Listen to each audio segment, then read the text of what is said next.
Hello and welcome to South of King's Landing Explosion Network's after show where we discuss and break down each and every episode of House of the Dragon. My name is Dylan Blight and joining me, Ashley Hopley. Hey Dylan, excited to be here to talk about new Dragon Riders. Mm-hmm. Or attempted new Dragon Riders. I feel sorry for that one guy, but anyway. Yeah. It's rough. You're gonna walk up there non-committal, that's what's gonna happen, you know what I mean? He was committed, but then he got overconfident. I was like, for a second I was like, oh, this is actually gonna never mind. We'll get to it. This week's episode is title is Smallfolk, directed by Andrij Parekh. Synopsis was, with few options left, Rhaenyra embarks on a risky adventure while Aemond takes steps to reshape the Green Council. What did you think of this week's third optimal episode? What? Is that not a word? Third it's like the third, like the... No. No, okay. Just trying to throw out new words, see if they stick. Yeah, just throw it, yeah. No, it was a good episode, obviously, feel like it progressed a lot of story forward. We got lots of little pieces from lots of people. We kind of got to see the war being fought in a different way with Rhaenyra's Mises revolts, or like playing amongst to get the Smallfolk of King's Landing to rise up and that kind of stuff. So you see those efforts like kind of pay off. We see the Greens continue to like kind of like self-destruct, I guess, on the inside and like kind of turning on each other constantly. Yeah, I thought it was a pretty good episode, and there wasn't that much Daemon stuff to probably get you upset about his constant dreams. Cool that Paddy Considine's back, so he can get a nomination for a guest actor again. For doing the exact same scene from the first season. Just comes in and goes, no! Oh, did you call my son a king for a day? But that's not true. They also did like, what if Daemon was a good person? Yeah, what if? Pretty good what if. It's an impossible what if. Mm-hmm. Yeah, I enjoyed this episode. I thought it was good. This is like what last week's episode, but a better version of it, I guess. And I mean, the thing is, right? I think it was less Daemon, so yeah, I'm just sick of him. Is what like I'm not taking that back. He didn't annoy me. At least this week he went, oh, I'm having dreams. Is someone fucking with me? I'm sick of these visions. It's getting really annoying. Yeah, after seeing so many people like who he knows don't exist or whatever. As Millie Alcock, after chopping her head off, after fucking his mum. That wasn't even a line. Fucking his mum wasn't even a line. No, it was seeing his brother again. I'm like, I can't do that. He's poisoning me. He's an idiot. He's a fucking idiot. Anyway, can't wait for him to die. I'm sick of it. As much as I love Matt Smith, I'm sick of this shit. Just like, although I will say this, not like, let's get Damon out of the way. He did have one good scene this week with can't remember her name. That person. Fuck, I've got it open here somewhere. Gail Rankin's character. Yeah, Alice Rivers. Yeah, there we go. That scene with her outside was good, I thought. It was it's pretty cool. Mostly for her, I guess, but yeah, just her. What was a line? You're a piece on the board, not a player, or something along those lines. I thought it was good. Pretty cool line. Harsh to hear. Yeah, well, maybe he just needs to, you just need to accept that he's not going to be king. For one. Yeah, that's his problem. He's not the main character, but he can't, and that's the whole issue. So yeah, all right, whatever. Daemon, moving on. Who else do we get? Let's. So over in King's Landing, I'm going to tie this in just a little bit of Rhaenyra here, and we'll come back to it. But the big thing that happens in King's Landing this episode is we both get to see the little whispers spreading throughout that. Like, I like that bar scene because obviously that woman was a plant from Oh yeah, Mysaria, absolutely. which was cool. Just her being like, yeah, well, I heard they had a fucking massive dinner, and like, you know, they're just eating lamb all the time. It's crazy. Yeah. And fucking cornettos up there, like it's going. And just dancing all the time. Like, yeah, you won't believe believe. Yeah. While we're out here, we can't dance at all. No allowed. Yeah. Banned. They even got to watch long legs, and that was the part that really pissed me off. They screened long legs. It was really crazy. They screened long legs. These rich fucks. That was when I found the show truly relatable. When I feel like I was missing out. It was speaking to you directly. It's crazy. I felt like I was like, wow, that line really hit hard. Anyway, yeah. So I thought that was cool. And then obviously as the episode progresses, we get to see that well, for a start, that Aemond unsurprisingly doesn't really give two shits about, even when warned about the civil unrest in the city. I mean, he also does point out it's also Rhaenyra's fault that they don't have the food because they've got the blockade stopping them getting ships in and deliveries and food to the city. I mean, is it her fault? They started the war. Well, who started true. the war? But, you know, I mean, she's partially blamed, you know. Yeah, but I feel like the blockade is to be like it's her fault. It's like, well, yeah, but also use her at war and like. It's just facts. You've chosen to stick with these people. Yeah, So that's what you are you need doing to about take care of them. So, so seeing that play out, I will say they seem to have a lot of fish. So I mean, it's not like they're starving. It's just like they're getting sick of eating the same thing constantly. Which is fair, I guess. I feel to a degree. You got to change it up, you know. Like you do. What different fish dishes can you make? You know. But Alison Hightower, the fish queen. You know?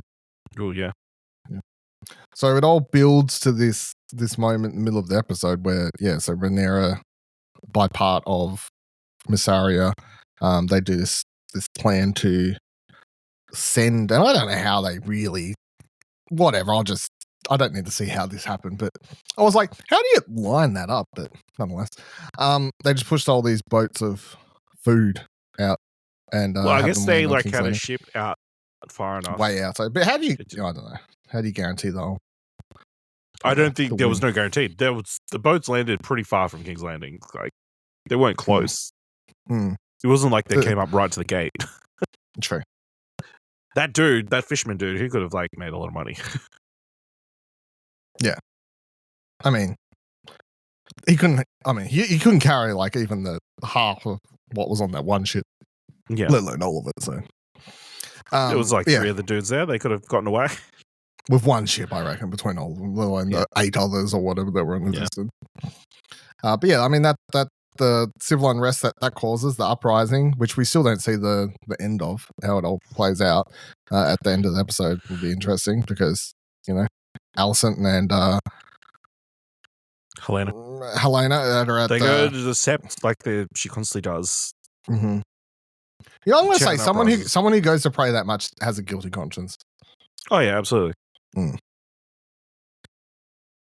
Like she's guilty. To all the religious people out there. All I'm saying is that's how I'm reading into it. Muslim people pray every single day or like twice a day. So I mean, maybe we should paintbrush. She's not Muslim. I mean, no, but she's just got white guilt. I don't think the amount that you pray affects how guilty you are. It's just obvious that she's guilty.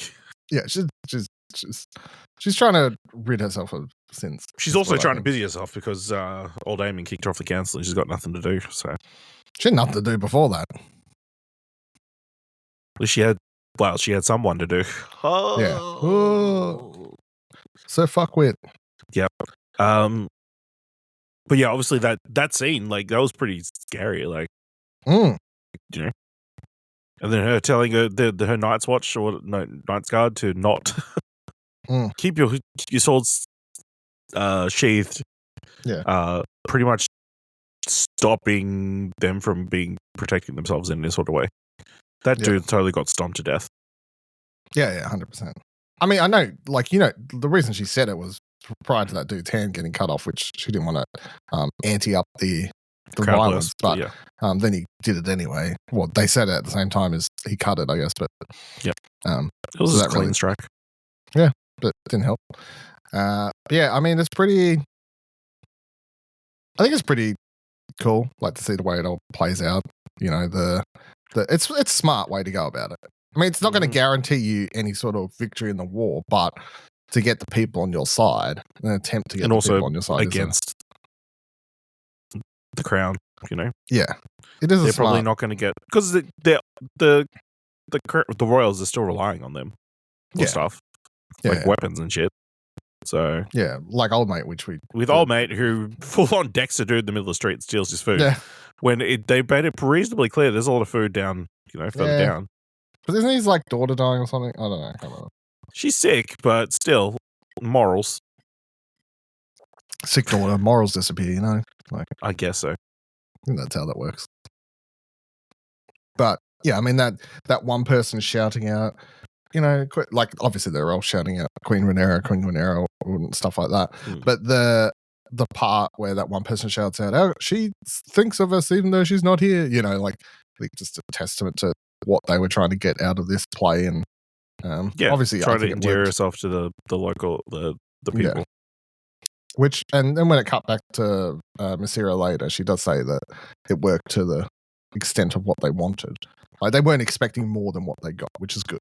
Because if they were expecting the Smallfolk to just overturn and overrule the city in a baton of an eye, and they just win out of nowhere, then that would have been like, no, use it dreaming at that stage. But I think what they got was good.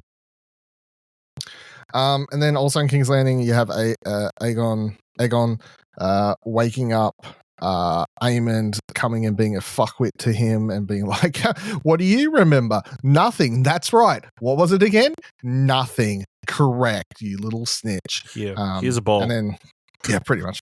And then, but Larry's, even though he's a dirtbag, obviously he loses his play to Aemond in an attempt to become the hand. Oh no, Aemond totally sees through him. Yeah, so he's like easy, which is good. But then he just switches straight away and goes back to Aegon. It's like, hey, I'm in for the long game. Yeah, it does remind me a lot. You're a better horse. So. Littlefinger, with the way he's willing to. Oh yeah, absolutely. I mean, he was always kind of being pegged as the Littlefinger of this show. Because he just slips and slides to whatever he needs to do for what's best for him. Yeah.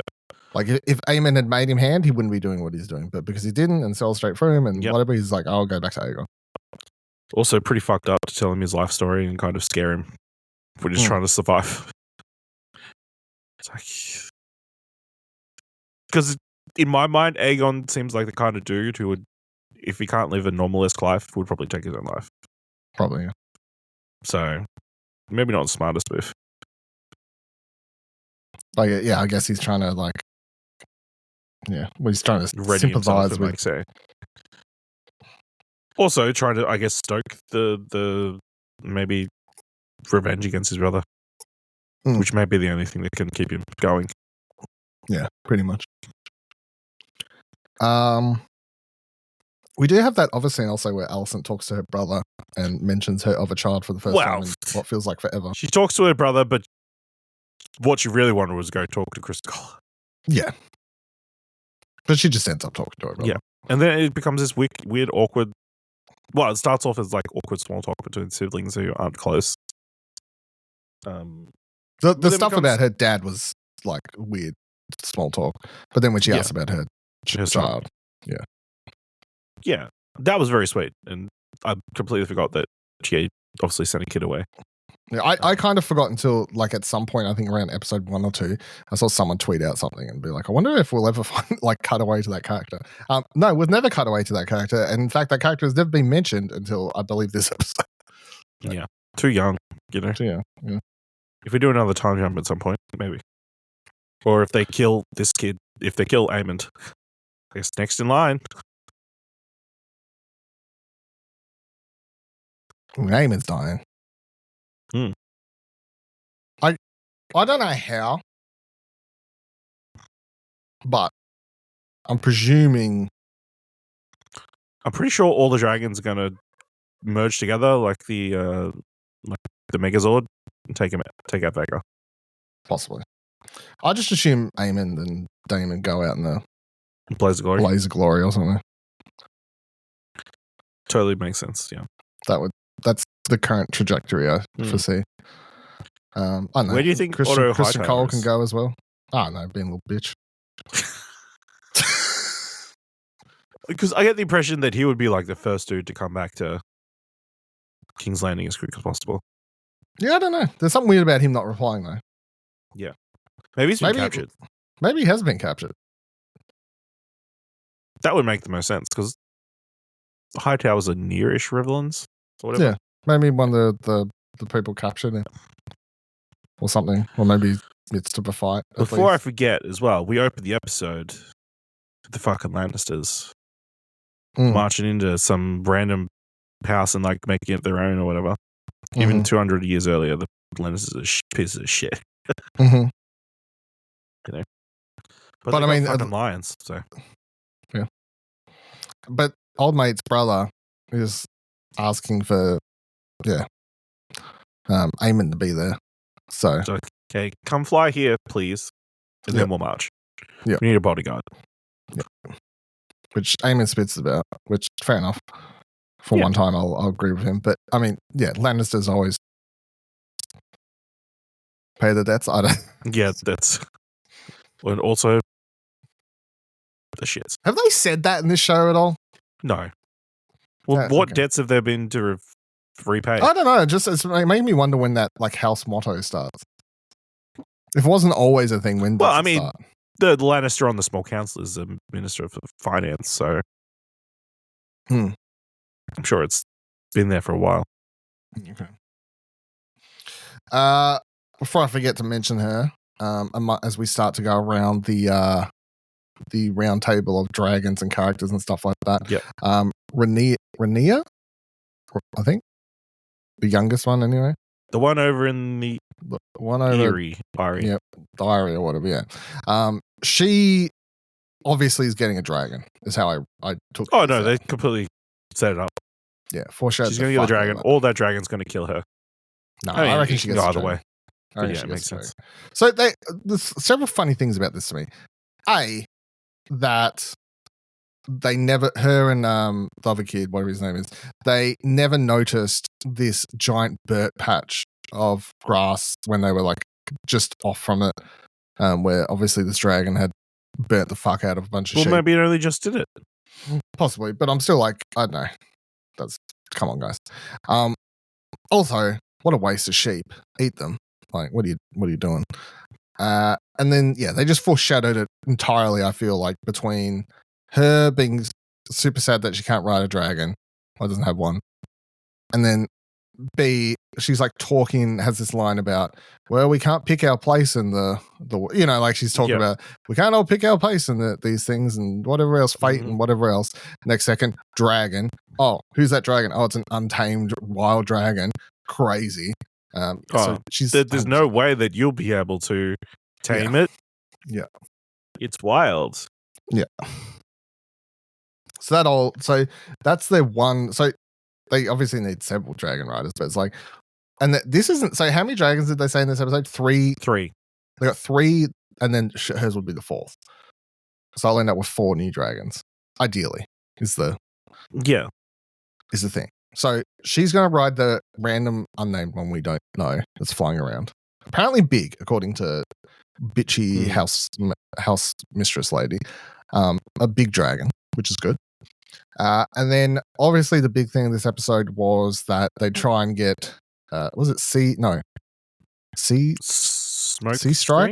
screen? Yeah, sure. It sounds like a fucking transformer, doesn't it? Yeah.